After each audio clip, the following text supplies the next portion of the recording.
This is lesson 1.6 in pre-algebra, simplifying algebraic expressions. And what we're going to do here is, I don't think you'll mind the section here. What we're going to do is first of all remind you of the associative property.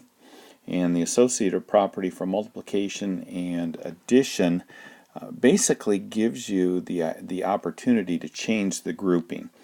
So if we have numbers like 3 plus 5 plus 6, we can add these two and get 8 plus 6 and get 14. Or we could take the 3 plus 5 plus 6 and group those together and do those first because they're in the parentheses and get 11 and add 3 and get 14. So see how you can add them any order you want. Same with multiplication. 3 times 5 times 6. I can multiply my 3 times 5 and get 15 and multiply that times 6. Or I can multiply 5 times 6 and get 30 times 3 and get 90. Or I could take 6 times 3 and get 18 and multiply that by 5 and get 90. So it doesn't matter what order you do that in.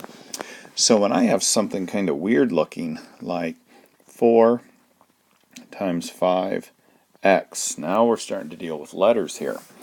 I can't combine numbers and letters. I can just kind of stick them together like that, but I can't really multiply them. But I can multiply. This is actually 4 times 5 times x.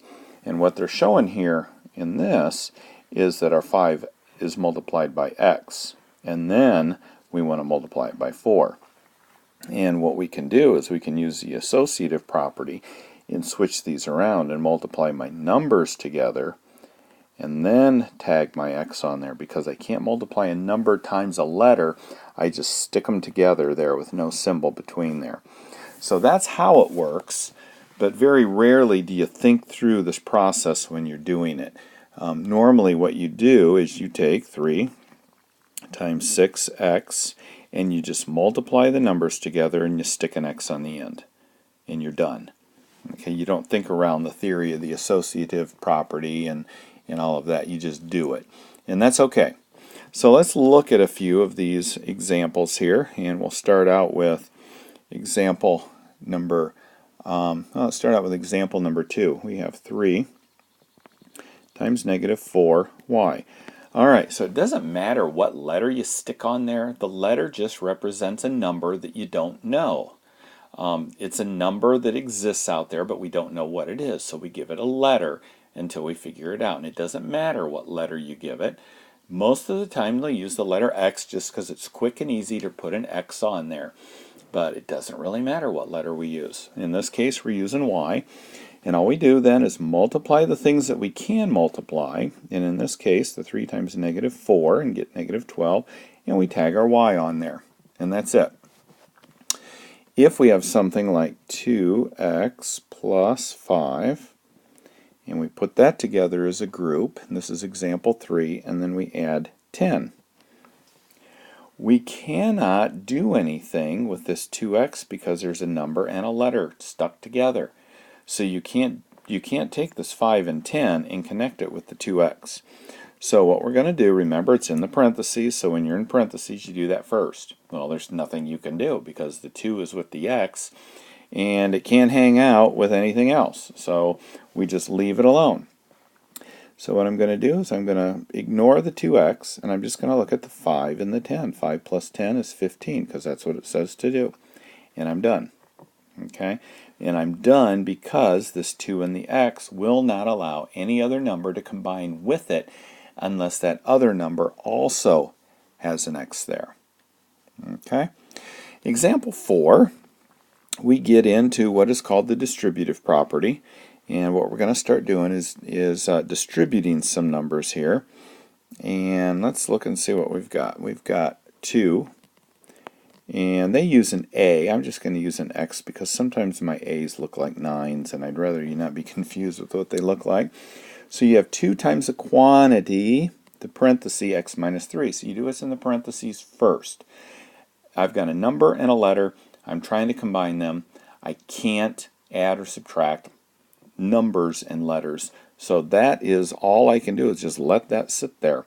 The next thing in PEMDAS is exponents, which I don't have. And the next thing is multiplication, which I do have a multiplication. I have a multiplication between the 2 and what's in the parentheses here. So this is being multiplied by this. It's not just being multiplied by the x or the 3. It's being multiplied by the entire thing, which means that 2 is multiplied by the x, and the 2 is also multiplied by the 3. And that's a distributive property. We're distributing that 2 by everything that's inside that parenthesis. So 2 times x. I can't multiply a number and a letter, so I just stick them together. 2 times negative 3. Well, a positive times a negative gives me a negative, and what is 2 times 3? 6. And I'm done. And that's what the distributive property looks like. If I had this, same thing. I multiply the 4 times the first term, is what that's called. And 4 times 5 is 20, and I tag on the x because I can't multiply the 4 times the x. I can just multiply it by the 5. And then I multiply it by this. Since they're both positive, my answer is positive. 4 times 3 is 12. I end up with a number with a letter and a number, which means I cannot combine those. So I just leave them as is. Let's say that like on example 6, I have 5 times 2x plus 3y. I'm going to do the same thing. I cannot add these together inside the parentheses. They both have letters and numbers, but they're different letters. If the letters are different, you can't add or subtract them. So nothing can be done. They just stay the way they are. So I'm going to take 5 and distribute it times this here. So 5 times 2 is 10, and we tag on the x. And then I look at 5 times what's over here. And I've got a plus sign there. 5 times 3 is 15, and the y just gets tagged on there. Now what do I have? 10x plus 15y. Again, I cannot combine those because I've got a x here and I've got a y there. And because I have 2 different letters, they're not combinable. Okay, and that's called the distributive property. So let's look at example 7. It's a story problem. Everybody always asks, when will I ever use this? Well, every time you do a story problem, you're using it. So you better not complain about when will I ever use this, because then somebody might give you a story problem. Okay.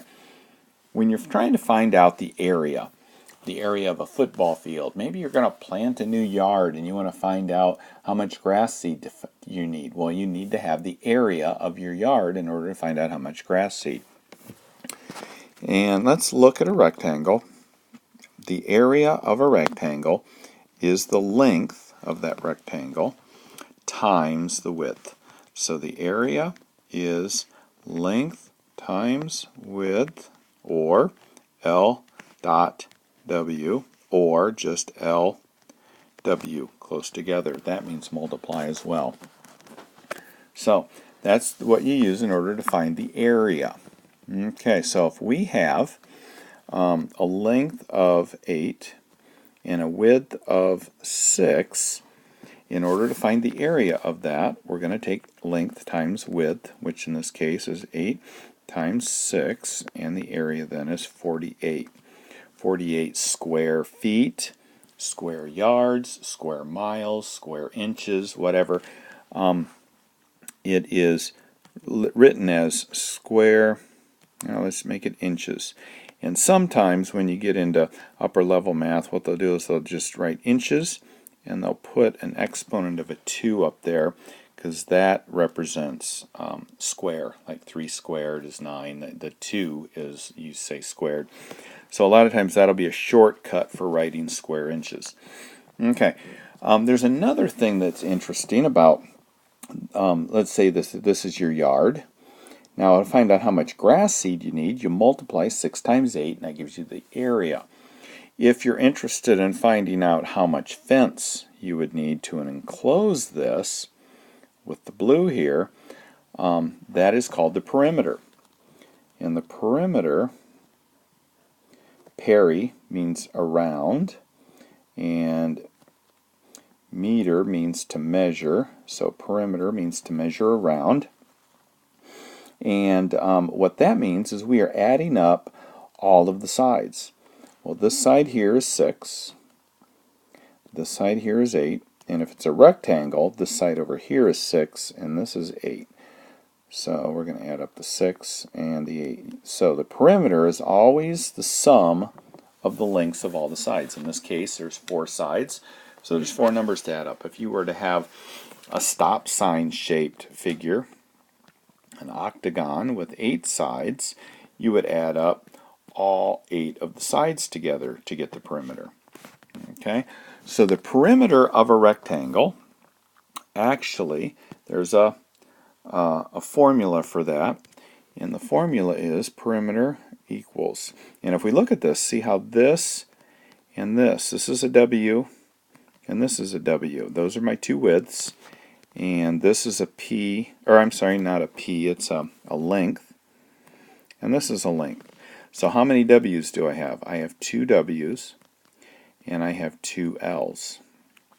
So actually the formula for perimeter is 2 times W, or the width, plus 2 times the length. And you'll see that in that little box there under algebraic expressions representing area and perimeter in lesson 1.6. So if we were looking at this same rectangle here, we would take 2 times the width plus 2 times the length. So we'd get 12 plus 16, and that would equal 28. So if this were in feet, this is 8 feet long and this was 6 foot wide, maybe you're making a dog pen or something and you go to Home Depot and you're trying to figure out how much chain link fence to get, you're going to need 28 feet in order to enclose that 6 foot by 8 foot section, because that is perimeter. So if you look at example 8, bottom of page 134, it gives you a soccer field that is 100 yards long and 75 yards wide, and they want you to find the area and the perimeter. So we've got our soccer field, and this is 100, this is 75, and they say, okay, find the area. Well, we said that the area equals length times width. So we're going to take 100 times 75. The perimeter, we said, was 2 times the width plus 2 times the length. So that's going to be 2 times, the width was 75, and the length is 100. Whoops, get my little parentheses on here correctly. So I get 150 plus 200, which means my perimeter is 350, and I didn't multiply the 100 times 75, 7,500 square, and if it's, let's say it's yards, it'd be square yards.